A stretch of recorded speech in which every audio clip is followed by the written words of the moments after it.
করে ইনফেকশনটি নয়, সেটি 1996 সালের থেকে আমাদের ফার্স্ট কেস হয়েছিল ত্রিপুরা রাজ্যে। তখন থেকে আজ পর্যন্ত আমাদের এইচআইভি ইনফেকশন চলে যাচ্ছে এবং আমাদের স্টেটে এইচআইভি এইডস কন্ট্রোল প্রোগ্রামটা যেটা রয়েছে সেটাও রান করছে 1999 সাল থেকে। তো দেখা গেছে যে আমাদের ওভারঅল যে সংখ্যাটা সেটা তো রয়েছেই, তার মধ্যে দেখা গেছে যে যুবকদের মধ্যে বা ছাত্রছাত্রীদের মধ্যে সেটা বেড়ে আছে কেননা তারা বিভিন্ন ধরনের রিস্ক বিহেভিয়ার করেন, হাই রিস্ক নেন, যেরকম ইনজেক্টেবল ড্রাগ ইউজ করেন। তো সেই কারণে ইনজেক্টেবল ড্রাগ ইউজের মাধ্যমে এইচআইভি ইনফেকশনটা ছড়ায় বিভিন্নভাবে। তো সেই কারণেই দেখা গেছে যে আমাদের রাজ্যে ইনফেকশনটা রয়েছে।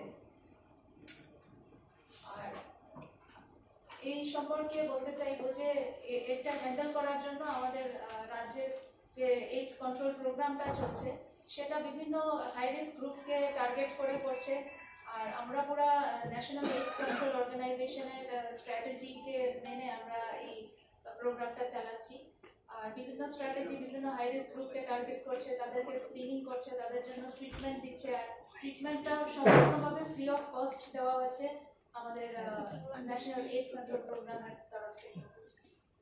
তাছাড়া বলতে চাইবো যে যেহেতু ইনফেকশনটা বাড়ছে, আমরা কিভাবে সেটাকে কন্ট্রোল করতে পারি বা কিভাবে সেটাকে প্রিভেন্ট করতে পারি। প্রিভেন্ট করার জন্য আমরা বিভিন্নভাবে অ্যাওয়ারনেস ক্যাম্পেইন বা সেন্সিটাইজেশন প্রোগ্রামগুলো করছি। তাছাড়া যারা হাই রিস্ক গ্রুপ রয়েছেন তাদের মধ্যে আমরা স্ক্রিনিং করছি বিভিন্নভাবে। আর স্ক্রিনিং করার পরিপ্রেক্ষিতে আমরা যাদেরকে পজিটিভ পাচ্ছি তাদের মধ্যে তাদেরকে আমরা রেজিস্ট্রেশন করছি। আমাদের রাজ্যে এখন অবধি 154টার মতন সেন্টার রয়েছে যেখানে কাউন্সিলিং এবং টেস্টিং হয় এইচআইভি রিলেটেড। তো শুধুমাত্র স্টুডেন্টসদের মধ্যেই না, আমরা বিভিন্ন ক্যাটাগরি অফ পেশেন্ট বা বিভিন্ন মানুষেরা যারা নিজেদের স্ক্রিনিং করাতে চান তারা এই সেন্টারগুলোতে গিয়ে স্ক্রিনিং করাতে পারেন। স্ক্রিনিং করিয়ে যদি কোনো পজিটিভ আসেন তাহলে তাদেরকে আমরা অপরচুনিটি দিই, মানে তারা রেজিস্ট্রেশন করেন সেই সেন্টারগুলোতে। রেজিস্ট্রেশন করার পরে তাদের ট্রিটমেন্ট রেজিমেন্টটা শুরু হয়। তো এইচআইভি আমরা সবাই জানি যে সেটা কমন সাধারণ রোগের মতন ওয়াটার বর্ন বা এয়ার বর্ন মাধ্যমে ছড়ায় না, সেটি কিছু স্পেশাল সার্কামস্ট্যান্সেস আছে তাতে ছড়ায়, যেমন কি গর্ভবতী মায়ের থেকে শিশুদের মধ্যে বা আপনার ইনফেক্টেড ব্লাড যদি ট্রান্সফিউজ করা হয় তখন ছড়ায়। তো আর আপনার এই যে ইনজেক্টেবল ড্রাগ ইউজের মধ্যে যে শেয়ারিং অফ নিডলস গুলো হয়, স্টুডেন্টসরা দেখা যায় বা অনেক ক্ষেত্রে যুবকরা দেখা যায় যে নিডল শেয়ার করছে। তো এই শেয়ারিং অফ নিডলের কারণে ইনফেকশনটা একজন থেকে আরেকজনের মধ্যে ছড়াতে পারে। এই পরিপ্রেক্ষিতে আমাদের সোসাইটি মোটামুটি 14টি ডিপার্টমেন্টের সাথে কোলাবোরেশনে কাজ করছে। যখন আমরা অলরেডি জানি যে এইচআইভি এমন একটি ইনফেকশন নয় যে শুধু আমরা মেডিকেলি আমরা এটাকে ঠিক করতে পারবো, এটার মধ্যে অনেক ক্ষেত্রে সোশিয়াল স্টিগমাও জড়িয়ে রয়েছে। তো সোশিয়াল স্টিগমা যাতে না হয় বা বিভিন্ন লোকেদের ডিসক্রিমিনেশন না হয় তার জন্য আমরা 14টি ডিপার্টমেন্টের সাথে এগ্রিমেন্ট সাইন করে আমরা কাজ করছি, যেরকম কি সোশ্যাল ওয়েলফেয়ার ডিপার্টমেন্ট বা narcotics and drug control department, তাদের সাথে আমরা কাজ করে থাকছি। আর তাছাড়া আমাদের আরো সুবিধা রয়েছে, যেমন আরটিআই এসটিআই ক্লিনিক রয়েছে যেখানেও স্ক্রিনিং হচ্ছে বিভিন্ন রোগীদের। তো হ্যাঁ, সংবাদটার মধ্যে শুধু নাম্বারগুলো দেওয়া ছিল, কিন্তু সেটা কিউমুলেটিভ নাম্বার যে ছিল, আমরা এই ফিগারগুলো 17 বছর ধরেই উঠে আসছে। তো এই কথাটাই ক্লিয়ারলি মেনশন করা ছিল না, ওইখানটার মধ্যে পিরিয়ডটা মেনশন করা ছিল না, যার জন্য হয়তো এটা মনে হয়েছে মানে যেটা রিসেন্টলি আমাদের এমনভাবে স্টুডেন্টসরা আক্রান্ত হয়েছে বা এদের মধ্যে রিসেন্টলি এতগুলো ডেথস হয়েছে। সেটা নয়, সেটা আমাদের কিউমুলেটিভ ডাটা। আর সেটা বাড়তেই থাকবে আরেকটা কারণে, কেননা এইচআইভি এইডস কখনো ইনফেকশন কখনো নির্মূল হয় না। তো যারা পজিটিভ হয় তারা পজিটিভই থাকে মোস্ট অফ দ্য টাইম, তো তাদের নাম্বারসটা অ্যাড হয়।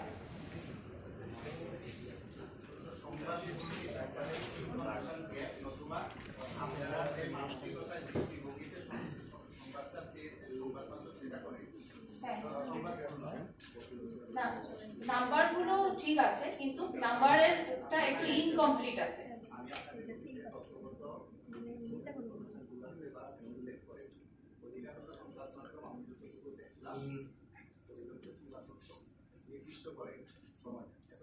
হ্যাঁ, না সংবাদ আপনাদের সই নিয়ে একটা দিয়েছেন, একটা সরকারি প্রেস রিলিজ কেমন হতে পারে?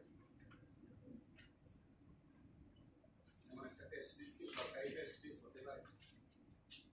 প্রেস রিলিজ তো আমরা দেখে দিয়েছেন, এটা আপনাদেরকে একটা ইনফরমেশন চাওয়া হয়েছিল, তাই দেওয়া হয়েছে। এখন কি করে বলবো যে না না, এটা যে গভর্নমেন্ট দিয়েছে আমরা কি করে না, এটা আমরা আইসিএ ডিপার্টমেন্টের কাছে পাঠিয়েছি উইথ প্রপার মানে থ্রু প্রপার চ্যানেল আমরা পাঠিয়েছি। এবার আপনি যদি কালকে অস্বীকার করেন আমরা কি করব? এখন না মানে ছোট একটা এটাতে যা তথ্য ছিল সেই তথ্য সংবাদ মাধ্যমে ভুল করেছে। না, এটা সাইন এন্ড সিল সহ অলরেডি প্রেস রিলিজের জন্য গেছে। প্রথমত সংবাদ মাধ্যম তার তথ্যগত হয়তো বা দিয়েছে বা যে মানে সংবাদটা থেকে ভুল হয়েছে, সংবাদ তো ভুল হয়নি।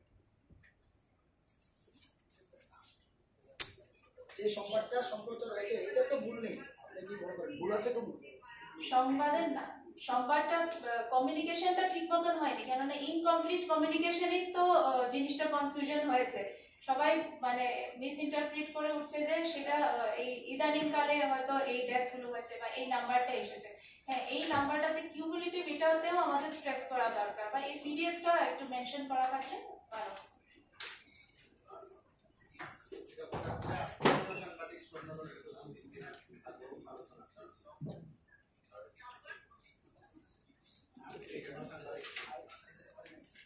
আজকের সাংবাদিক সম্মেলন আপনাদেরকে এই যে তথ্যগুলো দেওয়া হয়েছে, এই তথ্যটা যেহেতু ইনকমপ্লিট ছিল, আমাদের তরফ থেকে এটা ক্লারিফিকেশন রয়েছে যে এটাকে যাতে মিস ইন্টারপ্রিট না করা হয় যে সেটা ইদানিং কালে বেড়েছে বা এর মধ্যে ইতিমধ্যেই সেই রাইজটা হয়েছে বা ইতিমধ্যেই কোনো স্টুডেন্টের মধ্যে ডেথ হয়ে গেছে, তার জন্য আজকে এই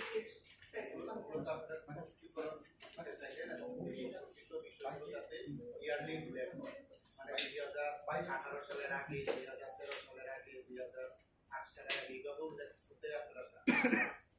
হ্যাঁ, তো কবে থেকে এই ফিগারটা এসছে সেটা, আর যেহেতু এটা বহিরাজ্যে মানে গেছে, বহিরাজ্যের মিডিয়া চ্যানেলে বা মিডিয়ার থ্রুতেও এটা প্রচার হয়েছে, তাই আমরা একটা ক্লারিফিকেশন আপনাদের তরফে আবার আমাদের সোসাইটিকে দিতে চাই।